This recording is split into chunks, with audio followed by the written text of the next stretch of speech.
فدنا أمير المؤمنين عليه السلام رافعا يده إلى السماء يدعو وهو يقول: طاب طاب ماريا عالم طيبو ثبوثا شميثيا كوباحة حنو ثاتو ذي ثابر حوثة آمين آمين رب العالمين رب موسى وهارون.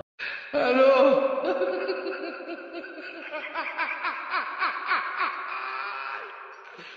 ولك الو.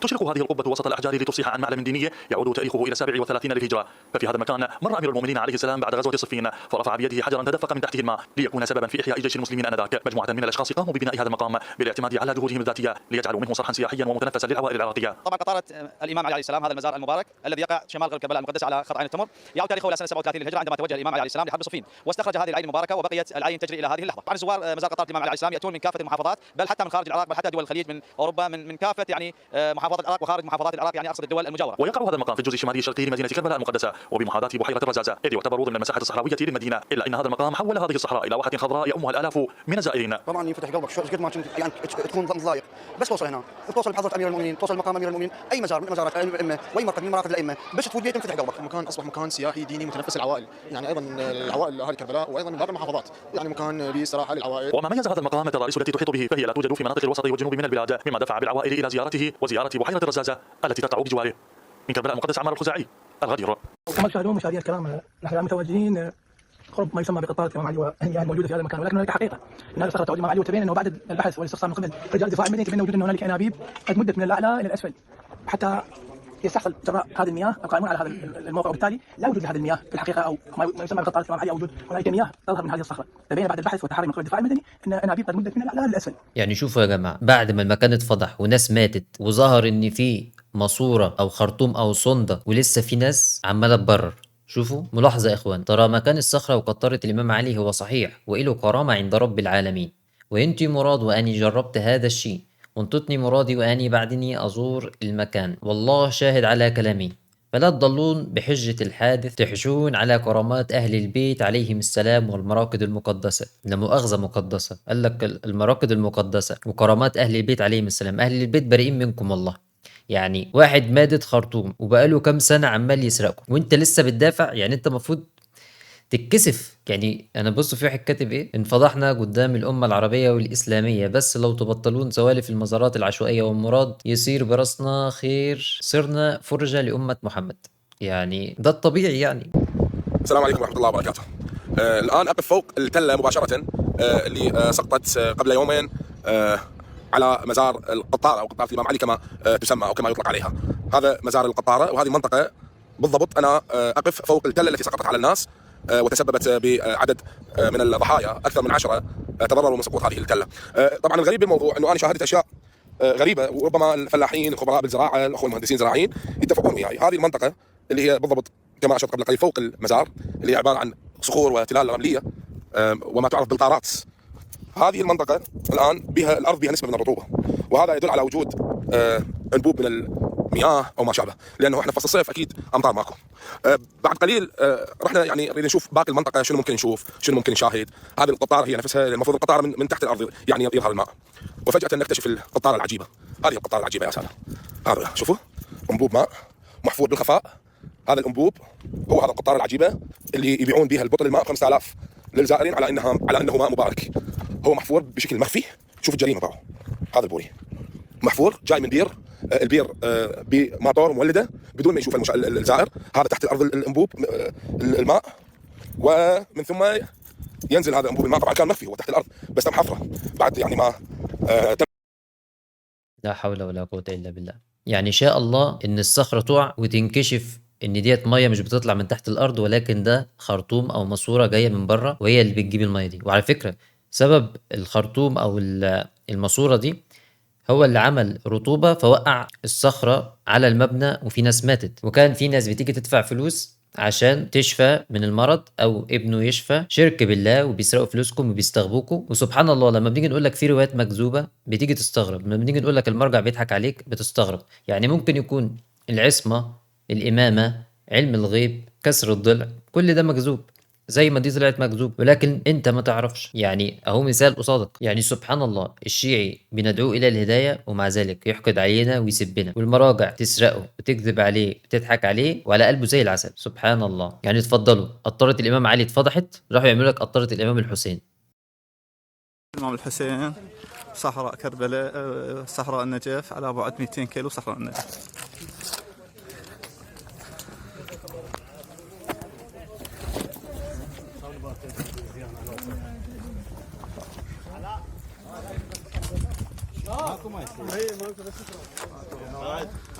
يعني سبحان الله، المرجع بيقعد يفكر ازاي نسرق الشيعة.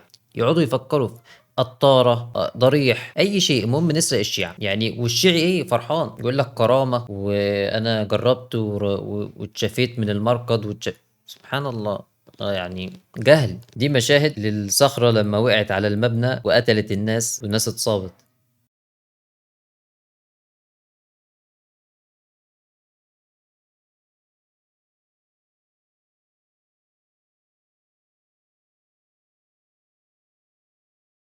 يعني تقريبا كل الأضرحة والمزارات اللي الشيعة بتروح عليها مكذوبة، ولا ده ضريح أصلا، ولا دوت مكان وقف فيه الإمام، ولا مكان شرب منه الإمام، ولا ده مكان رفع منه الصخرة. كل الكلام ده كده، والشيعي بيروح يحط فلوسه وبيسرقوه وبيطلب من دون الله. سبحان الله. يعني بيخلوك تشرك بالله، تدفع فلوس والله سبحانه وتعالى، تدعيه وتطلب منه وما بيكلفك شيء. لا حول ولا قوة إلا بالله. المسألة يا إخوة، عشان دين الشيعة مكذوب فبيحاولوا يعملوا أماكن زي اللي عند المسلمين. يعني مثلا الكعبة، المسجد النبوي، المسجد الأقصى، فهتلاقي مثلا يعملوا إيه، العتبة المقدسة، معرفش إيه المبارك. يا راجل ده اللي عملوا كعبة هناك.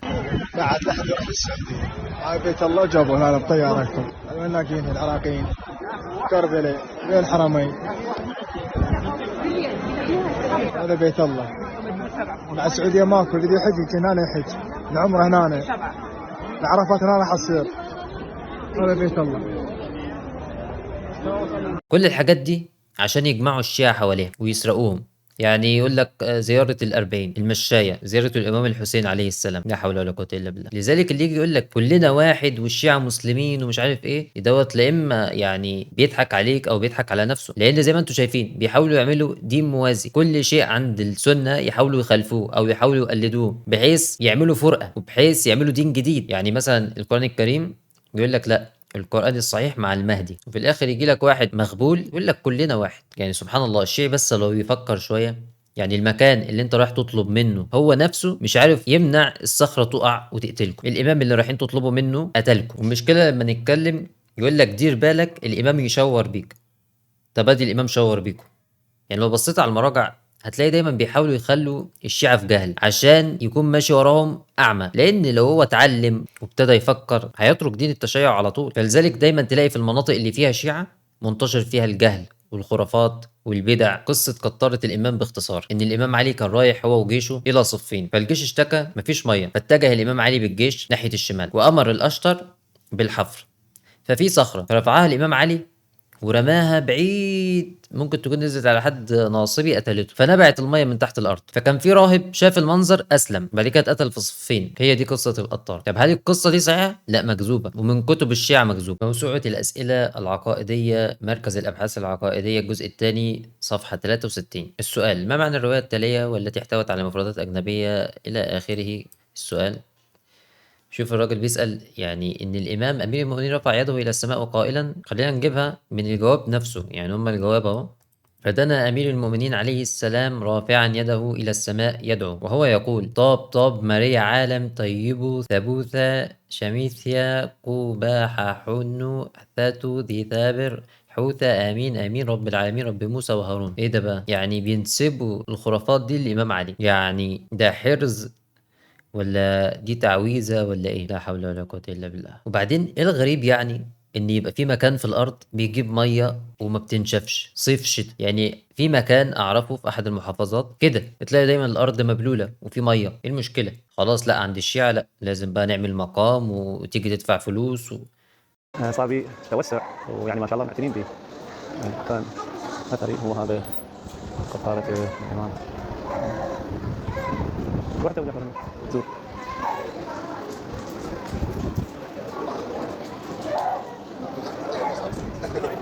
السلام عليكم.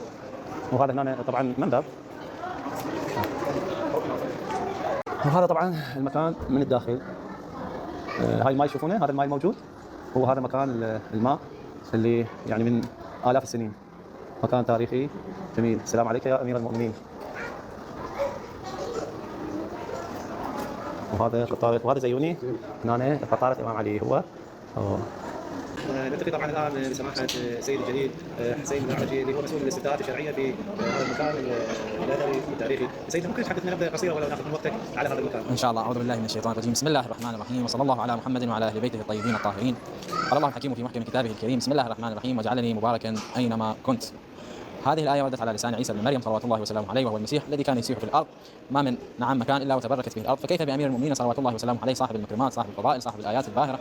حقيقة في كل مكان تجد له علامة وفضيلة ومكرمة لهذا الإمام صلوات الله وسلامه عليه. يعني بص دوت معمم من المرجع، يعني دي مش حاجة كده واحد كده عاملها، يعني ده المرجع اللي عاملها وبعتين معممة. طيب ايه علاقة الآية بالإمام؟ هو دايما تسأل الشيعة عن الإمامة، عن التنصيب الإمام، عن العصمة، يقوم رايح جايب لك آية على أحد الأنبياء. يعني مال الآية اللي نازلة في النبي عليه السلام بالإمام علي؟ لما كان الله سبحانه وتعالى ذكر الإمام علي مباشرة وخلاص، يعني مش هو أفضل اللي أنتوا بتقولوا؟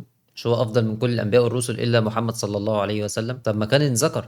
منها هذا المكان المبارك قطارة أمير المؤمنين صلوات الله وسلامه عليه، لما كان متوجها إلى معركة صفين كما ينقل المؤرخون منهم الشيخ المفيد وغيرهم الكثير، حقيقة حوالي 19 مصدر لهذه. وجه الإمام صلوات الله وسلامه عليه من كربلاء من الكوفة نعم إلى صفين، وفي طريقه لما مر بكربلاء تقول الرواية عطش الجيش فعدل عن الطريق إلى هذا المكان، ونعم وجدوا نعم علامات يعني لاثر شخص في راهب، سالوه عن الماء دلهم في المكان. المهم الامام قال لا حفروا هنا، فلما حفروا في مكان الراهب قرب مكان الراهب. نعم بصوا شوفوا، لما حفروا في مكان الراهب بصوا مكاننا صندوق التبرعات، لا ويجي يعني يسرقوا فلوسهم والشيعي فرحان، وفي الاخر يجي يسبنا احنا اللي بندعوه الى الهدايه وعاوزين ليه الخير.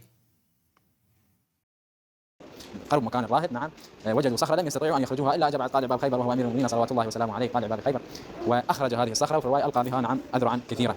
شرب الجيش من ذلك وآمن. الراهب كان عنده في الروايات أنه هذا المكان لا يعلمه إلا النبي أو اسم النبي، وكان اسمه سمعون، وآمن بالإمام وأسلم على يديه. نعم واستشهد، وكان أول من استشهد معه في معركة صفين. هذه نبذة مختصرة عن هذا المكان. قدمت الله يحفظكم إن شاء الله، الله يبارك فيك إن شاء الله، الله يكرم حواسك، الله يخليك. يعني يبنوا أماكن وهمية، لا وكمان يجيب لك معمم ويقعد يألف قصة عشان الشيعة يقنعوا أو يضحك عليهم. يا أخي يا شيعي فكر، يعني بس شغل دماغك، اخرج من سطوة المعممين والمرجعية. انت يعني بس تقرأ القرآن الكريم بس هتعرف ان دين الشيعة ملوش أي علاقة بالإسلام.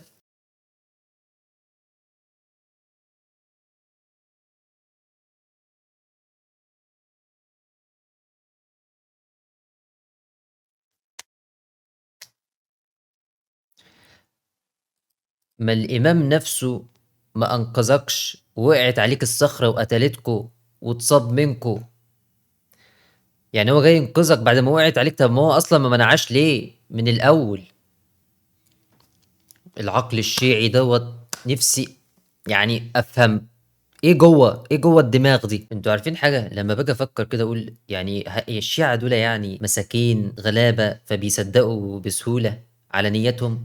بتلاقي انه لا، بتلاقي يجي لك يقول لك عمر عمل، معرفش مين عمل ومين عمل، ويجيب لك حديث ما فيهوش اي حاجه، ولكن لازم يجي يطعن بيه بفهمه هو، ويجي في الحاجات الخرافات والخزعبلات الواضحه دي ويصدقها. مش انت نفسك اللي ما بتقتنعش بالحاجات دي، اللي هي اصلا ما فيهاش حاجه عندنا، لا عنده هنا في الخرافات الواضحه لا على قلبه زي العسل. نسال الله سبحانه وتعالى الهدايه للشيعة. السلام عليكم ورحمه الله وبركاته.